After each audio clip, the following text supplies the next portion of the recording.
संत रामपाल जी महाराज एक ऐसे महान संत जिन्होंने अपनी सतभक्ति, तत्व ज्ञान, करुणा और सेवा के बल पर समाज में नई मिसाल कायम की है। संत रामपाल जी महाराज की अगुवाई में उनके सभी सतलोक आश्रमों से समाज कल्याण के अद्भुत कार्यों ने समाज को सुनहरे भविष्य की एक नई उम्मीद दिखाई है। संत रामपाल जी महाराज से नाम दीक्षा लेने के बाद लाखों लोगों की लाइलाज बीमारियां जैसे कैंसर, एड्स आदि ठीक हुई। संत जी के ज्ञान से प्रेरित होकर उनके अनुयायियों ने लाखों यूनिट रक्तदान किया। संत जी ने लाखों बहन बेटियों का दहेज मुक्त विवाह करवाया।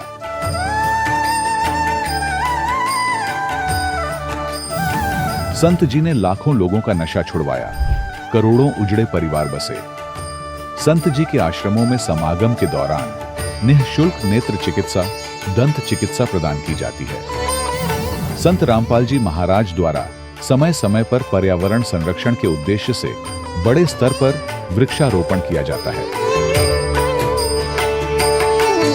संत जी ने जरूरतमंदों को तत्काल राहत पहुंचाने के लिए एम्बुलेंस सेवा शुरू की।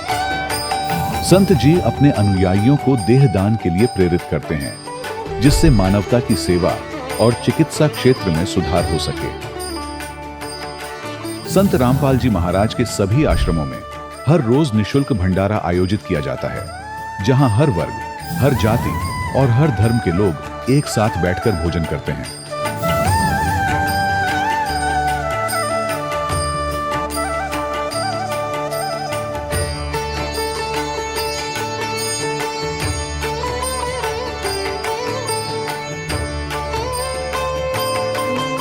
संत रामपाल जी महाराज की अन्नपूर्णा मुहिम ने गरीब और बेसहारा लोगों के जीवन में एक नई ऊर्जा और उम्मीद को जन्म दिया है। घर घर खाद्य सामग्री और जरूरी मदद पहुंचाकर संत रामपाल जी महाराज ने लोगों को दुख और मजबूरी से लड़ने की ताकत प्रदान की है।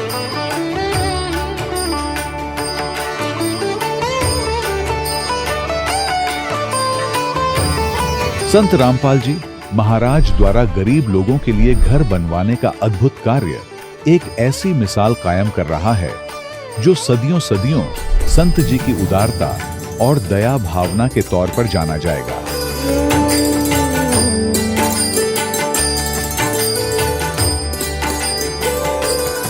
संत रामपाल जी महाराज ने हरियाणा सहित भारत के कई राज्यों में आई भीषण बाढ़ से अनेक गांवों और किसानों को बड़ी राहत दिलाई। तत्काल लाखों फुट पाइप और हजारों मोटर उपलब्ध कराकर किसानों के खेतों और गांवों में भरे बाढ़ के पानी को बाहर निकालकर उनको नया जीवन दान प्रदान किया। आज संत रामपाल जी महाराज को किसानों के मसीहा के तौर पर देखा जा रहा है। जगह जगह उनके लिए सम्मान समारोह आयोजित हो रहे हैं।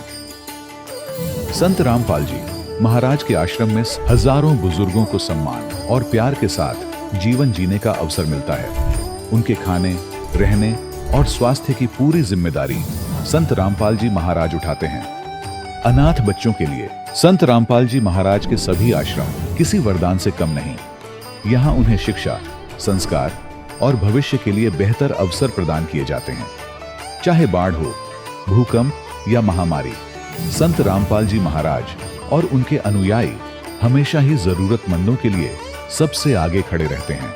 कोविड महामारी के दौरान संत रामपाल जी महाराज के आश्रमों से करोड़ों लोगों के लिए भोजन, दवाइयां और जीवन रक्षक सामग्रियां उपलब्ध कराई गई। चाहे गरीब की मदद हो या किसी शोषित और पीड़ित वर्ग के हक और सम्मान की लड़ाई, संत रामपाल जी महाराज ने हमेशा ही उनकी दबी आवाज को सरकारों तक पहुंचाया है और उन्हें उचित न्याय दिलवाने में अहम भूमिका अदा की है। समाज में आध्यात्मिक और सामाजिक मूल्यों के प्रति जागरूकता लाने में संत रामपाल जी महाराज हर कदम पर मानवता के सच्चे सेवक साबित हुए हैं। संत रामपाल जी महाराज का जीवन हमें सिखाता है कि सच्ची सेवा वही है जो निस्वार्थ भाव से की जाए। आइए हम भी इस महान सेवा के कार्य में इस महान संत से जुड़ें और संत रामपाल जी महाराज से नाम दीक्षा लेकर अपने जीवन को धन्य बनाएं।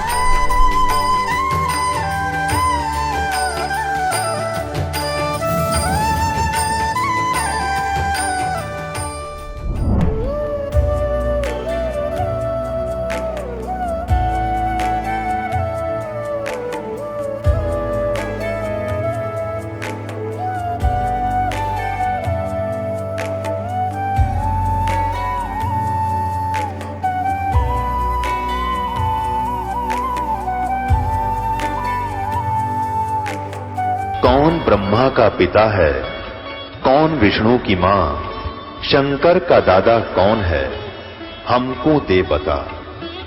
ये जानने के लिए कृपया सुनिए। जगत गुरु तत्वदर्शी संत रामपाल जी महाराज के अमृत वचन सर्व पवित्र धर्मों के पवित्र शास्त्रों के आधार पर। सत साहिब दर्शकों, जरा सोचिए, जब मनुष्य अपने धर्म में प्रचलित सभी प्रकार की भक्ति करता हो, लेकिन फिर भी उसके जीवन में समस्याएं कम होने के बजाय और बढ़ती ही चली जाए, तो उसका विश्वास डगमगाना स्वाभाविक हो जाता है। दर्शकों, कुछ ऐसी ही कहानी थी राजस्थान के श्री गंगानगर जिले के रहने वाले देवदत्त मेघवाल जी की। देवदत्त मेघवाल जी ने बचपन से ही अपने धर्म में प्रचलित पारंपरिक भक्ति साधना करते थे और बाबा रामदेव जी और भैरव जी की पूजा भी करते थे, लेकिन इसके बावजूद भी इन्हें न तो शारीरिक सुख प्राप्त हुआ और न ही मानसिक सुख की प्राप्ति हुई। लेकिन दर्शकों, आज देवदत्त मेघवाल जी का कहना है कि जब से इन्होंने संत रामपाल जी महाराज से नाम दीक्षा ली है और संत रामपाल जी महाराज द्वारा शास्त्रों के अनुसार दी गई भक्ति साधना को अपनाया है, तब से मेरा जीवन पूरी तरह से बदल गया है। दर्शकों, आखिर संत रामपाल जी महाराज ने देवदत्त मेघवाल जी को ऐसी कौन सी जड़ी बूटी दे दी जिससे इनके जीवन के सारे दुख और परेशानियां छूमंत्र हो गईं? आखिर क्यों आज लाखों लोग अपने धर्म में प्रचलित भक्ति को छोड़कर संत रामपाल जी महाराज द्वारा दी जा रही भक्ति को अपना रहे हैं? आइए दर्शकों, सुनते हैं देवदत्त मेघवाल जी की कहानी, उन्हीं की जुबानी। सर नमस्कार। नमस्कार सर। सर क्या नाम है आपका? मेरा नाम देवदत्त मेघवाल है सर। कहाँ से आए हैं जी आप? राजस्थान गंगानगर से हूँ सर। अच्छा, एक बात बताइए, संत रामपाल जी महाराज जी से नाम दीक्षा लेने से पहले आप क्या भक्ति साधनाएं करते थे? पहले मैं रामदेव महाराज की सेवा करता था, भक्ति करता था, गोसाई जी की भक्ति करता था और माता की भक्ति करता था, भैरों की भक्ति करता था जी। संत रामपाल जी महाराज से कब जुड़े? मैं संत रामपाल जी महाराज से 1 मार्च 2014 को जुड़ा था सर।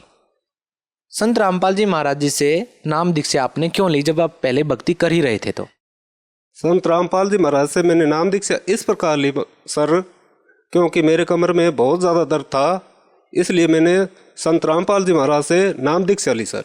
तो क्या सर संत रामपाल जी महाराज जी कमर का दर्द ठीक करते हैं? नहीं जी, मैं 5 साल से बेड रेस्ट पर था, तो क्या होता है जी, और तो कोई जरिया था नहीं, टाइम पास का कोई जरिया नहीं था। टीवी चला के कभी कोई नाटक देख लिया, कभी कोई फिल्म देख ली, करते करते करते करते क्या होता है, एक दिन संत रामपाल जी महाराज का सत्संग चल रहा टीवी पे, तो संत रामपाल जी महाराज ऐसे बताते हैं जैसे पहले तो ये लगते थे भी ये क्या साधारण सा है, तो खुल के परमात्मा बताते हैं। मैंने उस दिन गौर से नहीं सुना, दूसरे दिन फिर मैंने उसको गौर से सुना। सीता ने जो लक्ष्मण रेखा का उल्लंघन किया था उसके बारे में संत रामपाल जी महाराज बता रहे थे सर। तो मैंने सोचा ये तो सही बता रहे हैं भाई, सीता ने जब लक्ष्मण रेखा पार की उसी के बाद इतना महायुद्ध हुआ कि कितने कितने लोगों की मृत्यु हो गई। मैंने बोला ये तो बात सही है। फिर जी उसको देखते देखते देखते देखते मैंने ज्ञान गंगा पुस्तक मंगवाई सर, अपने मैसेज भेज के ज्ञान गंगा पुस्तक मंगवाई, उसको मैंने बड़ी बारीकी से पढ़ा सर। तो मैंने सोचा भाई मरना तो है, डॉक्टरों ने पहले तो ऑपरेशन के लिए मेरे को बुलाया था, तबीयत ज़्यादा सीरियस होने पर डॉक्टरों ने ऑपरेशन के लिए मना कर दिया, क्योंकि भाई इसका ऑपरेशन करेंगे तो कोई दिमाग की नस फट जाएगी। चलो ये इसका दिमाग तो ठीक है, तो डॉक्टर आपस में डिस्कस कर रहे थे, तो मेरे को पता लग गया भाई, डॉक्टरों ने जवाब दे दिया भाई घर ले जाओ। तो मेरे घर वाले घर ले आए। उसके बाद क्या होता है सर, कभी किसी के पास जाना, कभी किसी के झाड़ा टोटका ये वगैरह कराना, और मेरे घर वाले देवी देवताओं में इतने लीन हैं भाई साहब, मैं आपको बता नहीं सकता। और मैंने ज्ञान गंगा किताब पढ़ी तो उसमें हमारे सतगुरुदेव संत रामपाल जी महाराज ने जो जो नियम बता रखे थे उनको मैं तो मरता क्या नहीं करता, उनको नियमों को फॉलो करने के लिए मैं बिल्कुल तैयार था। लेकिन मेरे भाई, मेरी माता ये उन नियमों से कोसों दूर थे जी।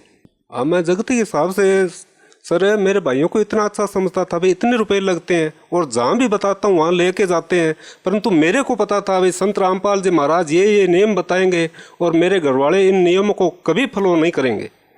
तो जी मैंने उनसे कहा भी मैंने तो वहाँ सतलोक आश्रम में एक संत है रामपाल जी महाराज, उनके पास जाना है। तो वो घरवाले सारे तैयार हो गए, उनको पता नहीं था वहाँ क्या नियम है। मेरे तो ज्ञान गंगा पुस्तक पढ़ी थी, मेरे को पता था ये नियम रखने हैं।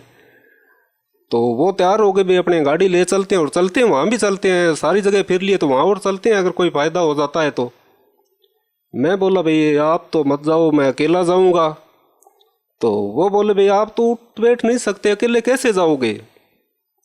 तो ऐसे हमारी शाम को चर्चा चलता रही। मेरे माता ने मना कर दिया भाई बेटा अकेले को तेरे को नहीं भेजेंगे। और मैं सोच रहा था अगर यह साथ चले गए ना तो परमात्मा संत रामपाल जी महाराज से मेरे को नाम नहीं लेने देंगे।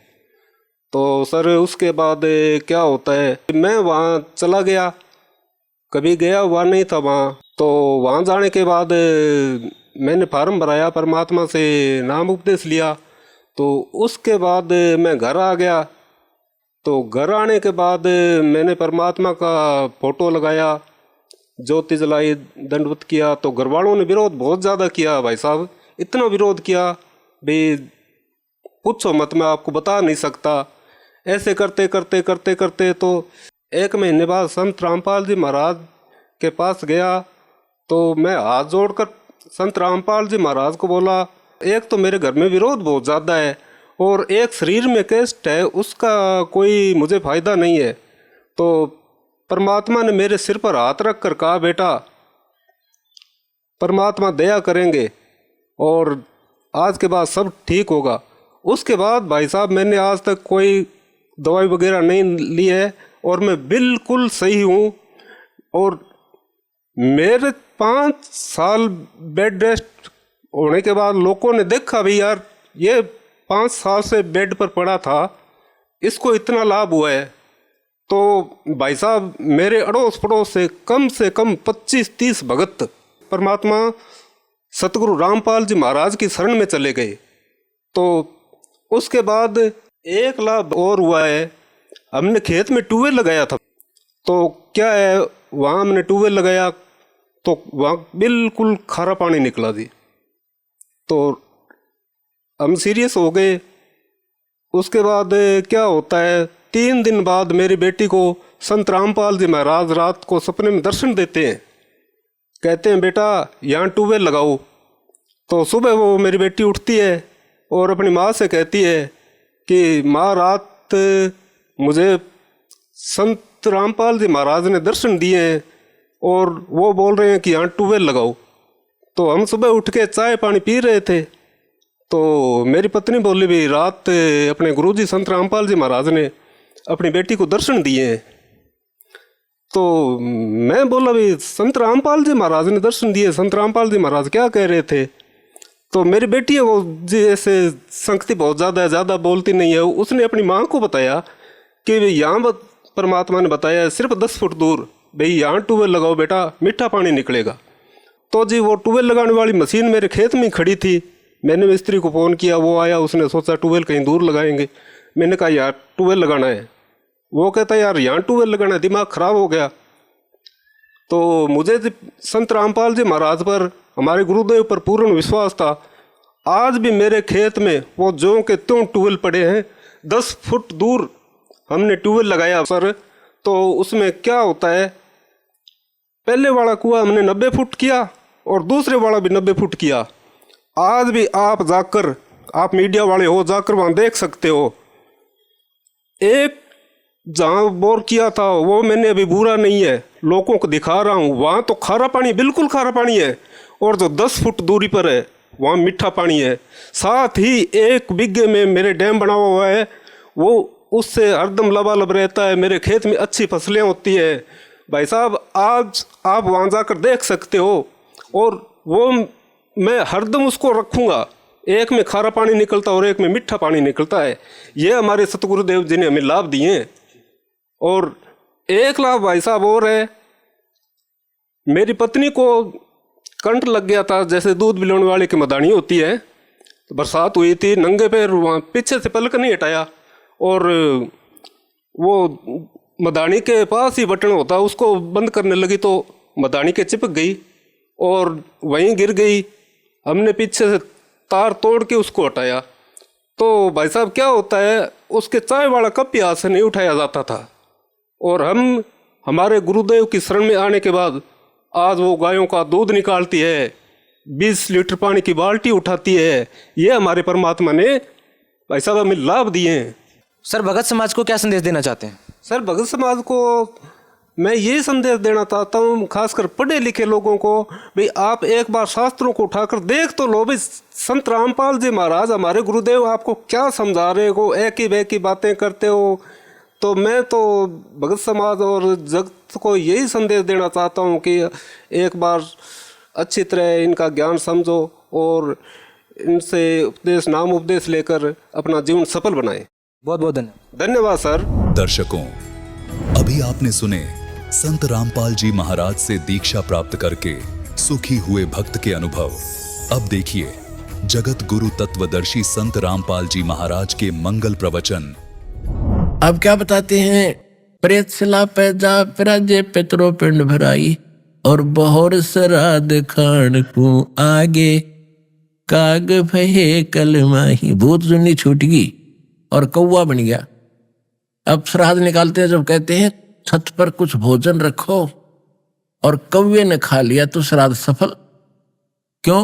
कि हो सकता है तुम्हारे पिताजी माताजी कौवा बन गए हो। आ गया, हाँ ये देखो भोग लग गया, बस शांत हो गए। वाह वाह, श्राद्ध सफल हो गया, खाक सफल हो गया। यूं हे भगवान, हे परमात्मा, अब रोना आता है दास को जब ये ज्ञान हुआ। अब कहां से मोक्ष कराने लगे थे कि अस्थियां उठाओ मृत्यु के उपरांत, शमशान घाट से अस्थियां उठाओ। किस लिए? इसका गति करा का हो, गंगा में डालो।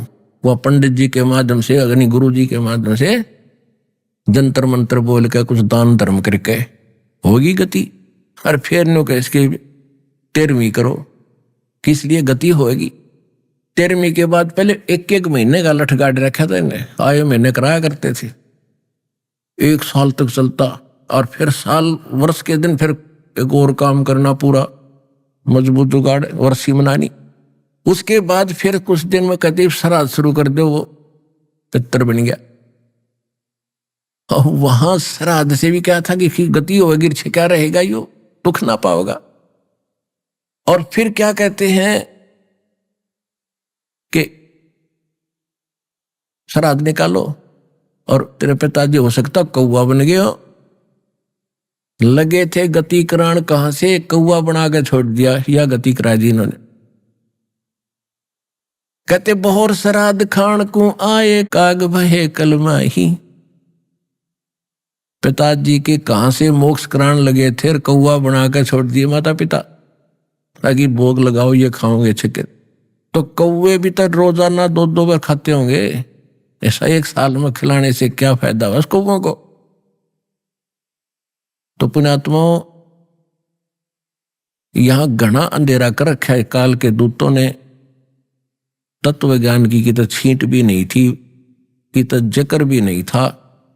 आपके ऊपर मेहर करी है परम पिता परमात्मा ने। अब क्या बताते हैं?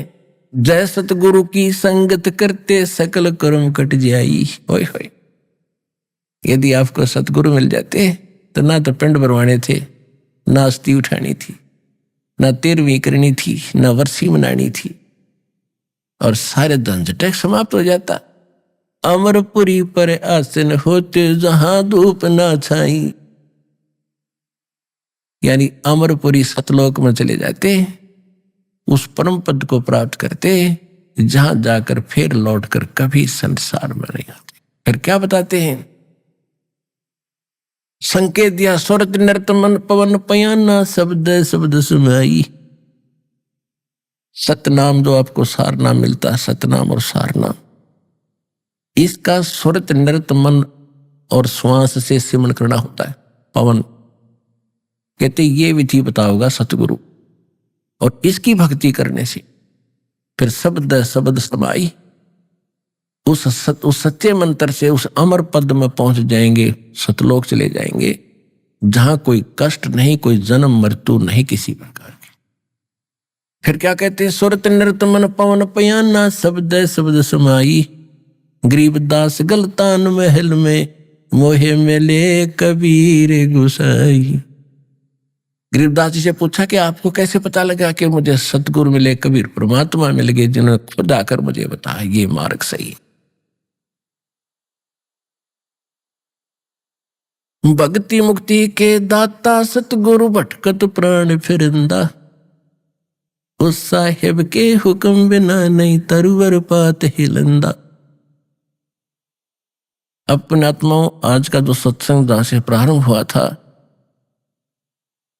कि सतगुरु के बिना मोक्ष जीव का नहीं हो सकता, यह पहली कड़ी है। यानी प्रथम गुरु हो, फिर गुरु के अनुसार सब साधनाएं आपकी आजीवन ठीक चले, मर्यादा में रहोगे,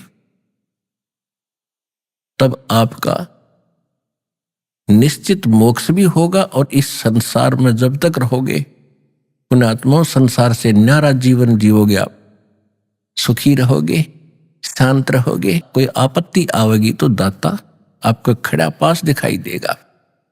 इसलिए भगवान की हम खोज किया करते थे। अभी आप शुरुआत की है, धीरे धीरे समय दो परमात्मा ने। जैसे कई भक्त अपना अनुभव बताते हैं, जी आशीर्वाद से ठीक हो गए, कुछ कहते हैं जी जोत बोली अपना आदेश दिया उससे ठीक हो गए। तो पुण्यात्माओं, ये सब धीरे धीरे सबके लिए होगा। कहते धीरे धीरे रे मना, धीरे सब कुछ हो, माली सींचे सोगड़ा, फिर समय आए फल हो। अब एक तो ऐसा रोगी है, डॉक्टर 2 गोली देता, शाम ने ठीक बुखार उतर गया।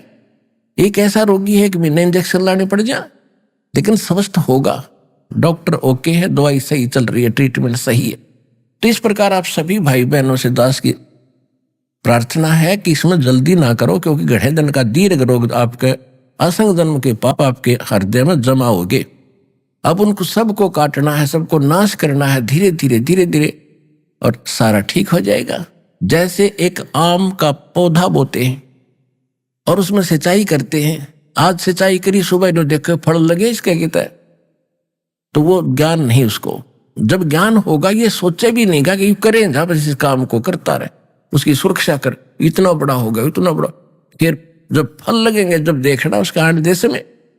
तो यह सत भक्ति रूपी आम का पौधा अपना बोया है, इसकी सिंचाई करो, जैसे दास बता रहे, इसकी सुरक्षा करो, मर्यादा में रहो, और फिर देखना आपके जीवन में दिखा दूंगा कितने ठाठ कर दिया जाता, दुनिया देखा करेगी आप।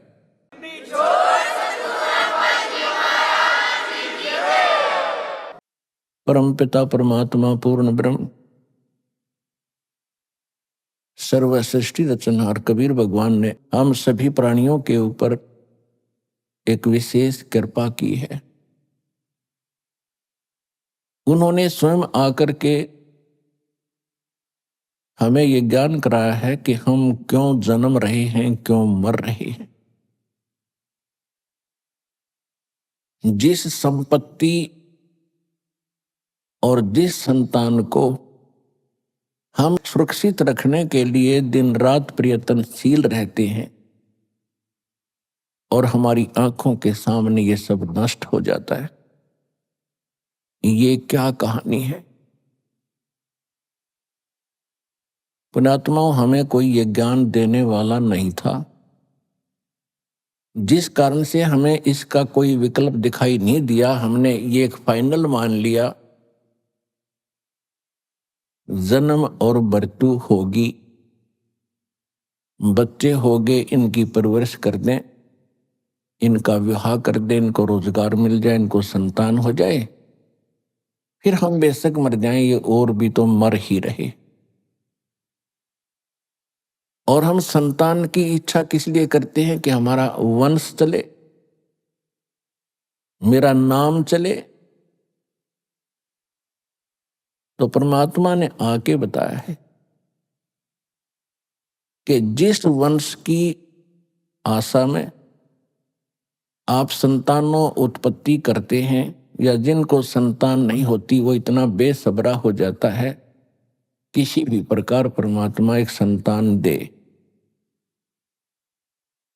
वो भगवान भी बाद में मांगता है, पहले भगवान से संतान ही मांगता है। तो परमात्मा हमें याद दिलाते हैं कि कुछ तुम पीछे और कुछ भविष्य में झांको। आप केवल वर्तमान में ही सीमित हो गए हो। यदि हम अपने भूत में झांकते हैं, बैक में देखते हैं, तो क्या बताते हैं परमात्मा ने स्वयं आकर अपनी प्यारी आत्मा गरीबदास जी को ज्ञान दिया है। उन्होंने क्या बताया है?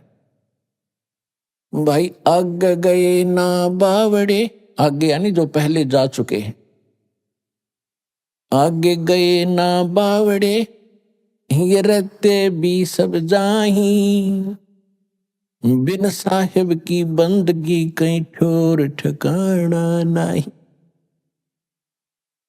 हमारे दादे परदादे चले गए, उनका कहीं नामो निशान नहीं। अब वो ना जाने किस प्राणी के शरीर में दुख पा रहे होंगे, और वो ये आशा किए बैठे थे मेरा कुल चले। उनका कुल भी चल गया, उनको क्या मिला? और उनसे पहले का कुल कहां गया जो सारा मर चुका है, नामो निशान नहीं उनका। तो यहां परमात्मा बताते हैं हमें समझाने के लिए, क्या मांगो कुछ थिर न रहाई, ये देखत नैन चला जग जाई, 1,00,000 पूत 1,25,00,000 नाती, उस रावण के दीवान बाती। आप एक संतान प्राप्त करके यदि बधाई बांट भी लोगे 2 दिन, परमात्मा कहते हैं रावण के तो 1,00,000 पुत्र थे, और आज उसके कोई दीपक लगाने वाला शेष नहीं। उसका नामो निशान, कुल भी समाप्त, रावण भी अंत, और राज भी गया। तो हमें परमात्मा ये याद दिलाना चाहते हैं, पहले यानी पीछे जो कुछ हो चुका है उसकी ये दशा है। वर्तमान में आप देख ही रहे हो, या कोई प्राणी सुखी नहीं, और सभी की आशा इच्छा होती है मैं करोड़पति बनूं, घना धनी हो जाऊं, बढ़िया कोठी बनाऊं, एक कार ले लूं, जग में मेरी इज्जत हो। क्योंकि हमने इतनी ही पढ़ाई पढ़ रखी अभी तक। तो परमात्मा कहते हैं ये सब कुछ भी हो गया। ऐसे बहुत हैं जिनके पास कोठियां हैं, उनके पिछले पुण्य संस्कार से बड़ी बड़ी कारें हैं, उनके पास संपत्ति भी बहुत है, और आप देख भी रहे हैं कि एक पल में ना जाने किसकी मृत्यु हो जाती है। बड़े बड़े सेठ अपने ही हेलीकॉप्टर के अंदर मृत्यु को प्राप्त हो जाते हैं दुर्घटनाग्रस्त हो जाने से। आगे क्या होगा, आगे के लिए परमात्मा सत्र करते हैं। फिर पीछे तू पशुआ की जय गद्दा बैल बनाई, और ये 56 भोग कहाँ मन बोरे, कहीं कुर्डी चढ़ने जाए। अब ये हमारा अब ना विश्वास हो रहा, क्योंकि सारी सुविधा है, और मन में ऐसी चाबी भर रखी इस काल भगवान ने, वो काम करना है, वो करना है, वो रह गया है, ऐसा वो करूंगा, चलो। तो ये भी काल की ही प्रेरणा, और काल ने आपको विवश कर रखा है। इतने काम आपके जिम्मे लगा दिए, और वो किस कारण से? एक पेट के लिए, एक निर्वाह के लिए, इस शरीर को सुरक्षित रखने के लिए। मकान बनाना है, कपड़े पहनने हैं, खाना खाना है, ये सारा इस शरीर की सुरक्षा के लिए है कि वो ठीक ठाक बना रहे। और इसका कोई भरोसा नहीं है कब बिजली गिर जाए और किस कारण से अंत हो जाए। तो यहां परमात्मा कहते हैं कबीर ये तन जाएगा, सके तो ठहर ला, एक सेवा कर सतगुरु की और गोविंद के गुण गा। के शरीर तो एक दिन तुम्हारा जाएगा, और तेरा संस्कार जितना भी मनुष्य जीवन का उसके आते ही तुरंत नष्ट हो जाएगा, चाहे तेरा कितना काम शेष हो। उस समय नहीं देखा जाएगा कि तेरा लड़का विवाह नहीं हुआ है, लड़की ब्याही रहेगी, ये नहीं देखेगा। एक भक्त बता रहा था कि मेरे मामा जी का 5-6 लड़कियां थी और हमारे समाज में लड़कियों को एक अपने ऊपर अपने आप गलत परंपराएं बढ़ाकर हमने अभिशाप मान लिया। उनके दहेज में पता नहीं के खर्चे करने पड़ते हैं, जिस कारण से वो कहता मेरी मामी बात न उतन गई थी, 3 लड़कियों का विवाह इकट्ठा रख रखा था। जिसके घनी बेटियां हों तो इन्हें सोचा एक के बार में सारा खर्चा हो जाए, ठीक ठाक निमट जाए। अब जिसकी 3 बेटियों का विवाह हो उसके दिमाग में कितना बर्डन होता है, वो चल कहीं रहा होता, सोच कहीं रही होती है। इसी प्रकार वो बस स्टैंड पर खड़ी थी और ध्यान यही था, उसको ऐसे लाऊंगी, उसको ऐसे करूंगी, वहां से पैसे मिलेंगे। इतने में पीछे से ड्राइवर बस बैक कर रहा था और वो गलत बैक होगी और वो माई बस स्टैंड के पोल और बस के बीच में लग गई। उसको ध्यान नहीं रहा क्योंकि वो तो सोच कहीं और रही थी, वहीं मृत्यु को प्राप्त होगी। तो परमात्मा कहते हैं तेरा जब समय आएगा एक सांस तुझे नहीं मिलेगा। फिर इसके बाद बताते हैं कि इसका एक विकल्प बताया है परमात्मा ने, कबीर ये तन जाएगा सके तो ठाहर ला, एक सेवा कर सतगुरु की। और फिर जो वो बताएं उस आधार से भक्ति कर, गोविंद के गुण गा। ठार का अर्थ होता सपोर्ट। पुराने मकानों में कच्चे मकान होते थे, कड़ी और सतीर ये छत दी जाती थी। अभी गांव में तो ऐसा ही है। तो कभी कभार कई बार कोई सतीर या कड़ी टूटने को हो जाती तो उसके नीचे एक बल्ली लगा दिया करते, मोटी कड़ी, मोटा लकड़, नीचे ईंटों का सपोर्ट देकर उसके सपोर्ट दे देते थे, ऐसे खड़ी लगा देते थे। तो वो ठाहर बोलते हैं उसको, ठाहर। तो वो ठार लग जाने से वह कड़ी वहीं रुक गई और छत गिरी नहीं। अगर वो ठार नहीं लाते तो कुछ दिनों में कड़ी टूट कर पूरी छत गिर जाती। ऐसे सतीर के नीचे भी समस्या आ जाती थी तो उसको भी ऐसे ठार देते थे। तो परमात्मा कहते हैं ये मनुष्य जीवन तो आपका जो समय आएगा समाप्त होगा और आपका सारा कार्य दरा दराया रह जाएगा। इससे बचने के लिए भी आपने परमात्मा के नाम की, सच्चे गुरु की ये ठाहर लानी पड़ेगी। वो ठाहर लगने के बाद फिर जीवन एक्सटेंड हो जाएगा। और वो भी समर्थ परमात्मा कबीर भगवान की शरण में आने से वो ठाहर लगेगी। और कोई न ब्रह्मा जी, न विष्णु जी, न शिव जी, न ब्रह्म, न परब्रह्म ये आपके जीवन को एक्सटेंड नहीं कर सकते। तो यहां परमात्मा कहते हैं कबीर ये तन जावेगा और सके तो ठाहर ला। फिर वो ठाहर बताई है, कौन सी ठाहर लाई?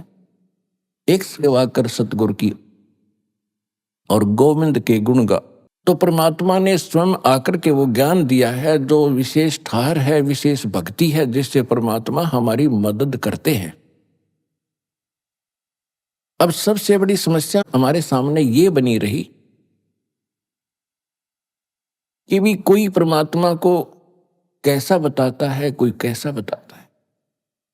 कोई किसी को भगवान बता रहा है, कोई श्री राम को भगवान बताता है, कोई विष्णु जी को, कोई शंकर जी को, कोई ब्रह्मा जी को ही सर्व सृष्टि रचनहार बताता है, कोई शक्ति यानी दुर्गा जी को, और कोई एक ब्रह्म को पूर्ण परमात्मा मानकर उसकी साधना करके स्थिर है, निश्चिंत है। उसके बाद फिर मोक्ष मार्ग क्या है, मोक्ष का साधन क्या है, वो भी कोई कुछ बता रहा है, कोई कुछ बता रहा है, कोई कोई मंत्र देता है, कोई कोई मंत्र देता है। जब तक हमें तत्व ज्ञान नहीं था तो हम यही मान लेते थे कि साधु संत भगवान से परिचित है, और उन्होंने एक सिद्धांत हमें गलत दे रखा था कि गुरु जो है कुछ भी जाप दे दे, कोई भी मंत्र बतावे, साधना बतावे, उसी से मोक्ष हो जाएगा। अब हमें पता चला कि जैसे हमने किक्कर काटनी है, बबूल या जंडी काटनी है, और उस जंडी काटने के लिए किसी ने लकड़ का घन दे रखा हो और लकड़ की कुहाड़ी दे रखी हो, उससे वह जंडी कटे नहीं। जंडी कटेगी लोहे की आरी से और लोहे के साधन से, यानी लोहे की ही उससे काटनी पड़ेगी वह। तो ये है उसका तरीका जंडी के काटने का, या तो आरी हो या कुहाड़ी हो, कति पैनी वह कटे लोहे की। तो इसी प्रकार परमात्मा के पाने का जो विशेष साधन है वो ही तरीका अपनाना पड़ेगा। और वो कहाँ प्रमाणित है? उसके लिए सबसे पहले हमारे सदग्रंथ प्रमाणित है। हमारे सदग्रंथों में जो मार्ग लिखा है वो गॉड गिवन है, परमात्मा का दिया हुआ है। और परमात्मा ने जो ज्ञान दिया वो सत्य है। बाकी अन्य जीव की ऋषि जो है, ऋषि हैं, ब्रह्मा विष्णु महेश हैं, ये जीव संज्ञा के अंदर है। इनका जो अनुभव है, यदि भगवान के उस दिए हुए ज्ञान से नहीं मेल खाता है तो वो ज्ञान व्यर्थ है, वो सही नहीं है। अब सबसे पहले तो ये निर्णय करना पड़ेगा कि वो सदग्रंथ कौन से हैं। अब सबसे पहले एक नंबर का ग्रंथ है सूक्ष्म वेद, जिसको सवसम वेद भी कहते हैं, जिसको तत्व ज्ञान भी कहते हैं। वो तो है ऑल इन वन, यानी उसमें तो कंप्लीट स्पिरिचुअल नॉलेज है। लेकिन सूक्ष्म वेद आपने सुना नहीं और कभी देखा नहीं तो ये इस पर अविश्वास होता है। इसलिए हमने सबसे पहले उन सदग्रंथों से ही प्रमाणित करना पड़ता है जिनको आप आज तक सत्य मानते रहे। सूक्ष्म वेद के बाद हैं 4 वेद, यजुर्वेद, ऋग्वेद, सामवेद और अथर्ववेद। इन्हीं चारों वेदों का निष्कर्ष श्रीमद् भगवत गीता। ये है गॉड गिवन स्पिरिचुअल नॉलेज। और ये किसने ज्ञान दिया था? ये पूर्ण परमात्मा ने, सत्य पुरुष ने, अमर पुरुष ने, जब ये सृष्टि काल की रची थी उसी समय परमात्मा ने अपने सतलोक से इस काल के कंप्यूटर में, ब्रह्म के सरपुरुष के अंतःकरण में ये कंप्लीट स्पिरिचुअल नॉलेज, ये सूक्ष्म वेद फीड कर दिया था, फैक्स कर दिया था। उसका निर्धारित समय रख दिया था। उसके बाद ये सृष्टि रची गई। ब्रह्मा विष्णु शिव जी का जन्म हो चुका था। तो उस समय सरपुरुष के श्वासों के द्वारा ये चारों वेद बाहर प्रकट हो गए।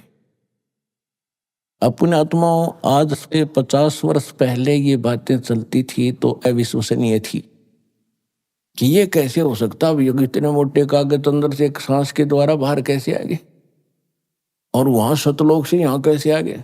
तो अब परमात्मा ने पहले आपको ऐसी साइंस दी, और जो साइंस आपकी भौतिक साइंस है, परमात्मा की साइंस इससे भी कई गुना सूक्ष्म और एक्यूरेट है, एफिशिएंट है। अब जैसे आजकल तो बहुत सिस्टम हो गए, पूरे के पूरे ग्रंथ कंप्यूटर में डाउनलोड कर देते हैं 1000 किलोमीटर दूर, एक वायर के माध्यम से, पतली सी वायर के माध्यम से, और वायरलेस सिस्टम में हो गया, वहां पहुंच जाते हैं, हवा में पहुंच जाते हैं, हवा से फिर वहां आकर दूसरे के कंप्यूटर में डाउनलोड कर लो, नो के नो प्रिंट हो जाते हैं। ठीक इसी प्रकार परमात्मा की जो आध्यात्मिक साइंस है, इस भौतिक साइंस से असंख्य गुना ज्यादा शक्तिशाली और एफिशिएंट है। तो ये कंप्लीट स्पिरिचुअल नॉलेज बाहर आकर के और बहुत सुंदर पेपर के ऊपर प्रिंट हो गया। और वो ऐसा पेपर, ऐसी इंक, समुद्र में भी वो खराब नहीं हो रही थी। जब उसने निकाल कर देखा उन कंप्लीट स्पिरिचुअल नॉलेज को, उसके अंदर काल ने देखा कि इसमें तो सारी पोल खोल रखी है मेरी और पूर्ण परमात्मा की जानकारी दे रखी है। यदि इन प्राणियों को उस परमेश्वर का ज्ञान हो गया, ये सभी भाग जाएंगे। इसने हमारे को मूर्ख बना के, अज्ञानी बना के और विवश करके हमारे को रोक रखा है अपने खाने के लिए। पुण्यात्मा, आपको अध्यात्म मार्ग का कैक है भी पता नहीं पूरे विश्व को। या तो परमात्मा को मालूम है, या उसके बाद उनसे परिचित उन महापुरुषों को ज्ञान था, उन्होंने अपनी अमृतवाणी में लिखा भी, लेकिन उनकी भी हमने बात मानी नहीं। लेकिन वो अपना अनुभव लिखवा गए, एफिडेविट देकर चले गए कि जो परमात्मा 600 वर्ष पहले आकर ज्ञान दिया करते थे वो सत्य है। उन्होंने भगवान को आंखों देखा था, उनसे ज्ञान प्राप्त हुआ, वही ज्ञान उन्होंने अपनी अमृतवाणी में लिखा। इसलिए आपको ये यकीन नहीं हो रहा कि खाता कैसे है। अब जैसे आप सारे जीवन में जो भी खट्टा मीठा और जो भी ये शराब, तम्बाकू, भुक्की, सिगरेट पीते हो, इनका एक अलग से अंश अंतःकरण, सूक्ष्म शरीर है अंदर हमारे, जिसके ऊपर ये ऊपर कवर है स्थूल शरीर, इसके नीचे सूक्ष्म शरीर है।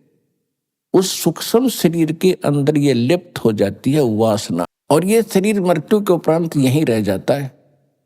ये जीव उस सूक्ष्म शरीर युक्त ऐसे स्थान पर जाता है जहां इसने एक व्यवस्था कर रखी है, जिसको तपत शिला बोलते हैं।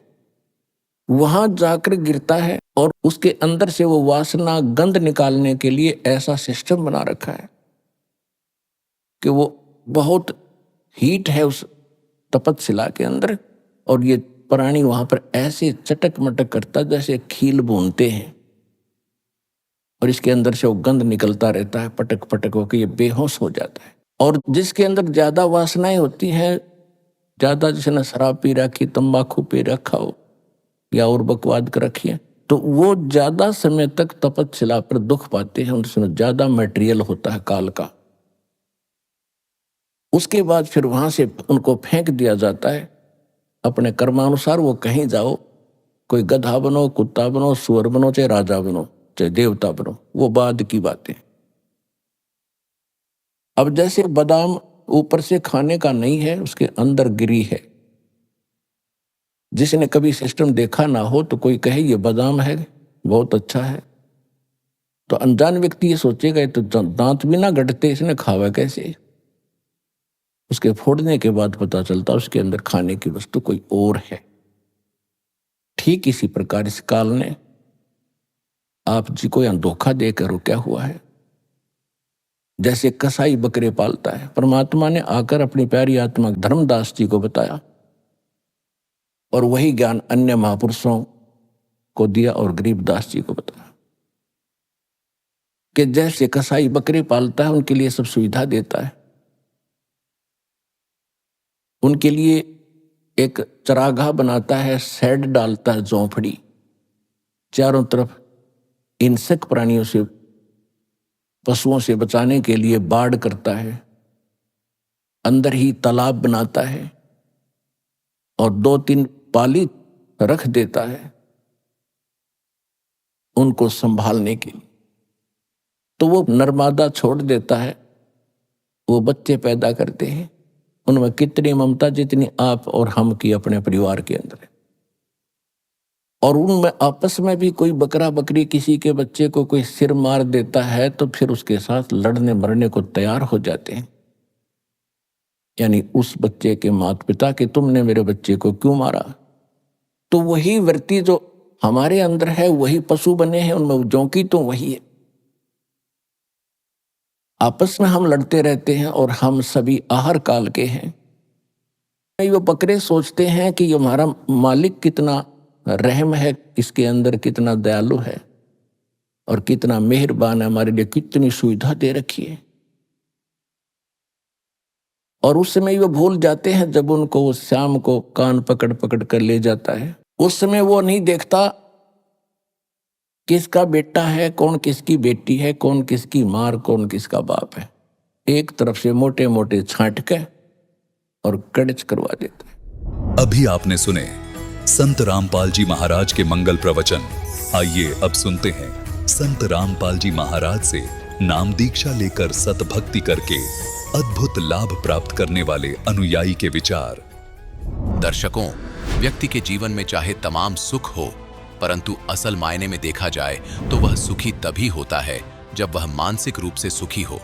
और कुछ ऐसी ही मानसिक शांति की तलाश में थे रामधारी जी, जो करनाल हरियाणा के रहने वाले हैं। रामधारी जी डेरा सच्चा सौदा पंथ से जुड़े हुए थे, परंतु ऐसा क्या हुआ जो डेरा सच्चा सौदा पंथ की भक्ति साधना को त्याग कर रामधारी जी ने संत रामपाल जी महाराज जी की शरण ग्रहण कर ली। रामधारी जी आज मीडिया को ये क्यों कह रहे हैं कि असली शांति तो मुझे अब मिली है? आइए जानते हैं रामधारी जी के जीवन की कहानी, उन्हीं की जुबानी। नमस्कार सर। नमस्कार सर। सर क्या नाम है आपका? सर मेरा नाम रामधारी प्रजापत है। सर कहाँ से हैं आप? मैं गांव अमूपुर, जिला करनाल, हरियाणा से हूं सर। संत रामपाल जी महाराज से नाम दीक्षा आपने कब ली? सर मैंने संत रामपाल जी महाराज से नाम दीक्षा 27 तारीख 5वां महीना 2018 को ली सर। सर संत रामपाल जी महाराज से नाम दीक्षा लेने से पहले क्या आप कुछ भक्ति साधनाएं भी करते थे? हाँ जी सर, हमारे समाज में ना सर सिंह राज बावरी है, उसकी ज़्यादा भक्ति करते हैं सर। मैंने उसकी भक्ति की और उसमें ऐसा है सर, उसमें बलि दी जाती है, आज भी दी जाती है। हमारे समाज के लोग आज भी देते हैं सर उसको। मैंने सर इससे बहुत ज़्यादा घृणा थी इस चीज़ से कि मगर कोई परमात्मा है, भगवान, मगर किसी जीव की जिसका कोई दोषी नहीं है उसकी बलि लेने से कैसे खुश होगा वो। मैं उसका मेरा सवाल होता था घर वालों से कि अगर इस जानवर से इनको इतनी खुशी मिलती है तो मैं अपनी बलि दूंगा या मेरे बच्चे हैं उनकी बलि दूंगा, तो अगर उससे ज़्यादा खुश होंगे। मैंने वहाँ से वो छोड़ दिया सर, वो जो भक्ति साधना थी वो छोड़ दी। मैंने फिर डेरा सच्चा सौदा से नाम दीक्षा ली और नाम दीक्षा सर मैंने वहाँ भी कुछ ऐसा नहीं मिला कि कुछ जो संतुष्टि हो। मैंने 2 साल मैंने नाम रखा है सर, तो मैंने कोई वहाँ से कोई ऐसा लाभ नहीं मिला सर। मैंने वो भी छोड़ दिया सर। मैंने सभी जितने देवी देवता मैंने सभी छोड़ दिया, जो पितर पूजा थी वो भी छोड़ दी। और सर कहीं बोलते थे कि जो शिव जी है ना ये भगवान यही है सब कुछ है। मैं चलो भगवान तो है, फिर ये भक्ति किसकी करते हैं? किससे पूछता था, बोलते थे ये तो ब्रह्मा की भक्ति करते हैं। माँ जी ब्रह्मा की भक्ति, मैं ब्रह्मा की भक्ति करते हैं, किसकी समाधि बैठते हैं? वो बोलते विष्णु की भक्ति करते हैं। माँ जी फिर विष्णु किसकी करते हैं? इनको ये आपस में ही करते हैं। माँ नहीं जी ऐसा तो हो ही नहीं सकता, ये तो गोल हो गया सारा काम, ऐसा नहीं हो सकता। इस चीज़ को खोजने लग गया। मैंने भगवान तो और कोई है, ये तो हो नहीं सकते, ये तो हमें वो चीज़ नहीं दे सकते सर। फिर मैंने टेंशन रहने लगी, मेरा बीपी इतना लो हो जाता था, बहुत ही कम बीपी, इतना मैं 3 दिन पड़े रहता था सर। मैंने ये भी छोड़ दिया। सब देवी देवते पितर थे जो भूरखे थे उनको दो मारने जाया करते हैं, वो भी छोड़ दिया सर। मैंने सारे छोड़ दिए, मेरे घर के बोले करते तो उनको छोड़ दिया, तेरे को बहुत परेशान करेंगे, लेकिन मेरे साथ ऐसा नहीं हुआ सर। सर फिर क्या कारण बना कि आप संत रामपाल जी महाराज की शरण में आए? सर मैंने गांव में ना एक संत रामपाल जी के महाराज का शिष्य है, नाई की दुकान है उनकी, शोभा दास नाम है सर उनका। तो सर मैं उनके पास ना सेव दाढ़ी बाल कटाने जाया करता। पहले तो महीने में 2 बार जाया करते सर, कि आर्थिक स्थिति कमज़ोर थी, सोचा कि ऐसे काम चल जाएगा सर। मैं वो ना सत्संग ला के रखता जी, 24 घंटे उसकी जब दुकान खोलता है ना सर, उसकी आज भी ऐसे ही है। उस तरह संत रामपाल जी से आज भी सत्संग चलता है उसके सर। मैं जैसे बैठता था ना तो मेरे को ना सत्संग सुनता तो मेरे को नींद आने लग जाती थी।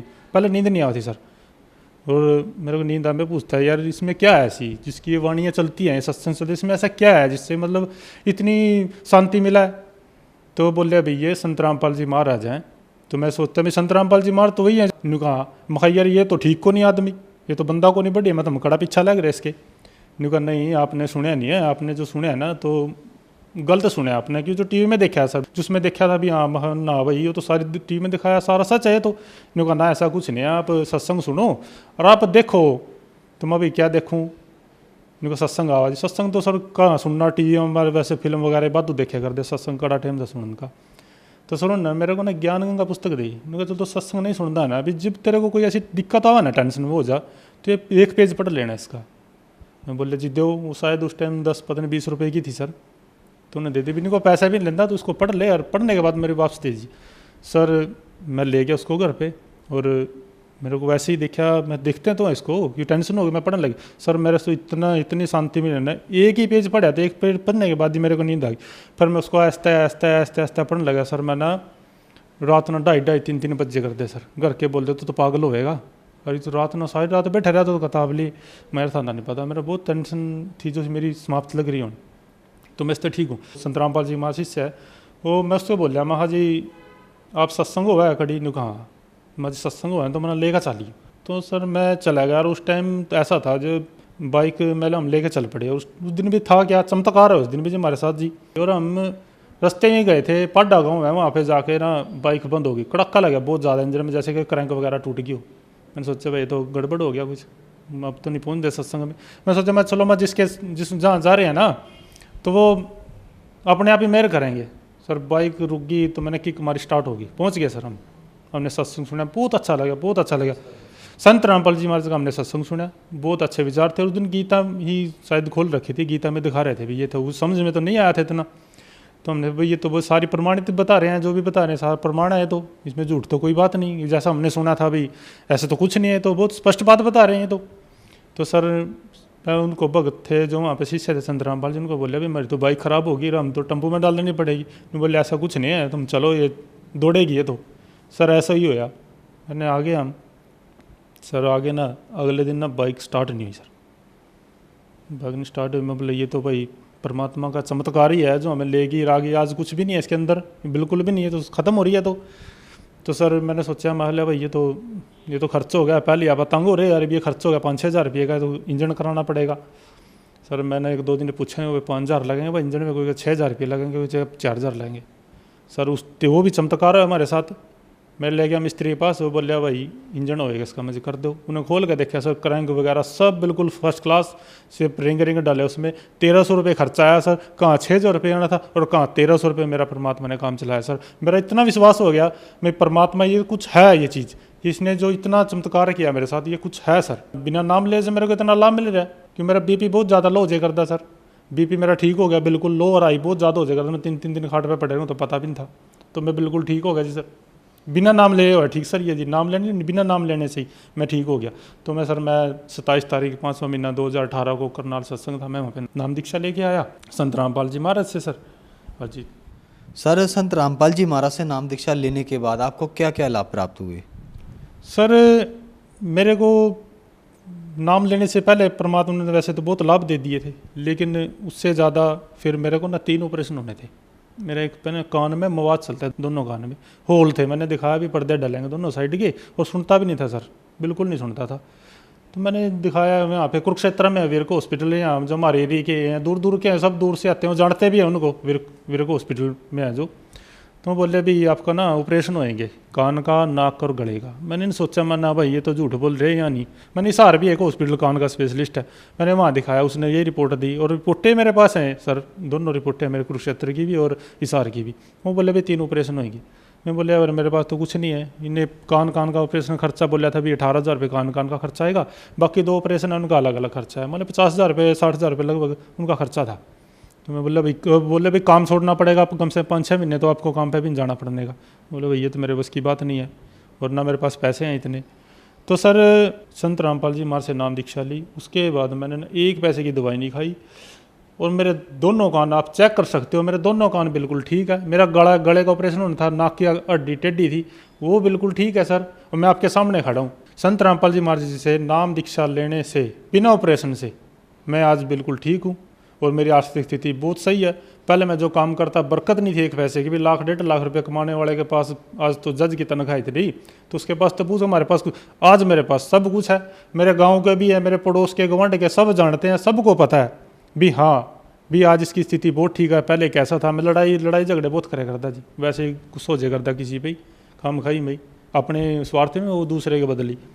तो इससे मेरा जो स्वभाव था बिल्कुल चेंज हो गया, शांति आ गई बिल्कुल, वो क्रोध नहीं आता, पहले क्रोध बहुत ज़्यादा था, वो बिल्कुल ठीक है जी। संत रामपाल जी महाराज जी से नाम दीक्षा लेने के बाद मैं बिल्कुल ठीक हूँ। और सर उन्हें 2-3 दिन के बाद नाम दीक्षा ले ली, और नाम दीक्षा लेने सर मेरी पत्नी है ना जो, उनको भी बहुत ज़्यादा प्रॉब्लम थी सर। उनको क्या था सर, उनको ना बच्चेदानी में गंठे थे सर, 35 mm के लगभग घंटे थे मेरे पास, उनकी रिपोर्टें हैं। और सर डॉक्टर को दिखाया, 15,000 रुपये की दवाई आई कर दी महीने में। तो मैं तो परेशान हो गया था, वैसे ही परेशान हो गया था, बीमारियाँ ने परेशान कर दिया था सर। नाम दीक्षा लेने के बाद एक पैसे की भी दवाई नहीं खाई है। मेरे पड़ोस के, मेरे मोहल्ले के, जितने मेरे परिवार के जितने भी, उनको सबको पता है अभी एक पैसे की भी दवाई नहीं खाई है। नहीं, मैं महीने में 3-4 दिन जाया करता, महीने 15,000, 10,000, 15,000 की दवाई आया करती, सबको पता है जी, इसमें कोई झूठ नहीं है, सबको पता है। तो सर वो नाम दीक्षा संत रामपाल जी महाराज से नाम दीक्षा लेने के बाद, और मैंने अभी रिपोर्ट करवाई थी सर, उनकी भगत मत ने, जो मेरी पत्नी है ना, उनको दर्द हो गया था, बोले मेरे तो फिर वही प्रॉब्लम हो गई। मैंने ऐसा कुछ नहीं हो सकता, संत रामपाल जी महाराज के जो शिष्य है ना, उनको ऐसा कुछ नहीं हो सकता, जो भक्ति मर्यादा में रहेंगे उनको कुछ नहीं हो सकता ऐसा। नहीं, आपने रिपोर्ट तो करानी चाहिए। मैं चलो देखते हैं, अभी रिपोर्ट तो करवा ले, बिल्कुल आपकी इच्छा है तो करा ले। सर बिल्कुल नॉर्मल रिपोर्टें आई हैं, जो 35 mm की जो गंठे थी ना सर, बिल्कुल नॉर्मल रिपोर्टें हैं, कोई कुछ ना दर्द है उनको। 10 पैसे की दवाई नहीं खाई है जी संत रामपाल जी महाराज जी से नाम दीक्षा लेने के बाद मेरी पत्नी को जी। और आज बिल्कुल ठीक है जी, हम बिल्कुल सही हैं जी। मेरी लड़की थी, लड़की को भी थोड़ी शुगर की प्रॉब्लम थी, और वो भी लड़की 13-14 साल की थी, तो वो भी शुगर की, उसको उन सब परिवार ने, सब ने नाम ले रखा है जी, सब जुड़ गए हैं संत रामपाल जी महाराज के चरणों में आगे जी सारे। और लड़की बिल्कुल ठीक है जी, बिल्कुल नॉर्मल सही है, कोई शुगर नहीं, कोई कुछ नहीं। हम आज बिल्कुल खुश हैं जी, परमात्मा की बहुत ज़्यादा दया हुई जी, हम बहुत भटक रहे थे पहले। सर संत रामपाल जी महाराज से नाम दीक्षा लेने के बाद आपको बहुत सारे लाभ प्राप्त हुए, तो जो श्रद्धालु आज आपको देख रहे हैं, आप उन्हें क्या कहना चाहेंगे? सर जो श्रद्धालु आज देख रहे हैं, वैसे तो आज सभी दुखी हैं जितने भी हैं। कोई जो संत रामपाल जी महाराज के शिष्य है ना, सिर्फ वही बच रहे हैं जी, नहीं सारे संसार सारे भी सब दुखी है जी, सब का दुख आके किसी पर कुछ, किसी पर कुछ, सब पर दुख है पहाड़। मैं तो प्रार्थना कर सकूँ जी उनसे सबसे भी, आप संत रामपाल जी महाराज का ज़्यादा जो सत्संग सुनो, 1 महीना सत्संग सुनो, आप 1 महीने में पता लग जाएगा। क्योंकि मेरे को पता है, मैंने प्रैक्टिकल किया है पहले ये, मैंने सत्संग सुनने से मेरे को इतने लाभ हुए। मेरा BP लोहे कर दो वो ठीक हो गया था, और मेरी बहुत प्रॉब्लम थी, बहुत सारी ठीक हो गई थी। तो आप भी आओ और संत रामपाल जी महाराज से का सत्संग सुनो, सत्संग सुनने के बाद अगर आओ और भैया अपना परमात्मा के कल्याण कराओ। सर कहते हैं कि संत रामपाल जी महाराज से उनके अनुयायी अंधश्रद्धा के तहत जुड़ते हैं, ऐसा क्यों है सर?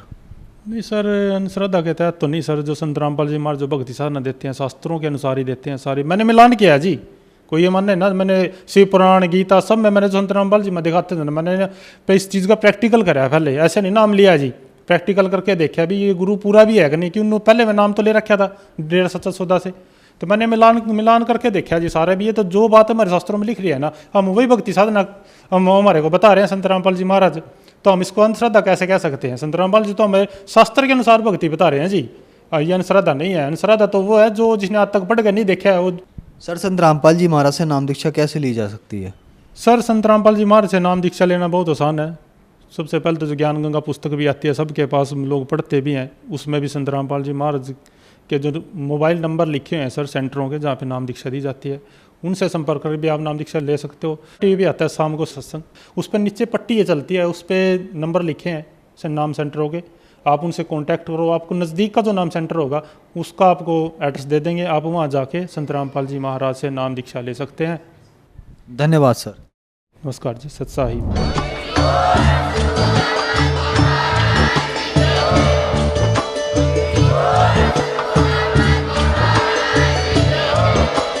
आप सुन रहे थे जगत गुरु तत्वदर्शी संत रामपाल जी महाराज जी के मंगल प्रवचन। अधिक जानकारी के लिए विजिट कीजिए हमारी वेबसाइट www.jagatgururampalji.org। संत रामपाल जी महाराज जी के शुभ आशीर्वाद से पूरे विश्व भर में 500 से भी ज्यादा नाम दीक्षा केंद्र हैं, जिन पर संत रामपाल जी महाराज जी द्वारा ऑनलाइन निशुल्क नाम दीक्षा दी जा रही है। अपने नजदीकी नाम दीक्षा केंद्र का पता करने के लिए संपर्क करें 91 888 291 4911।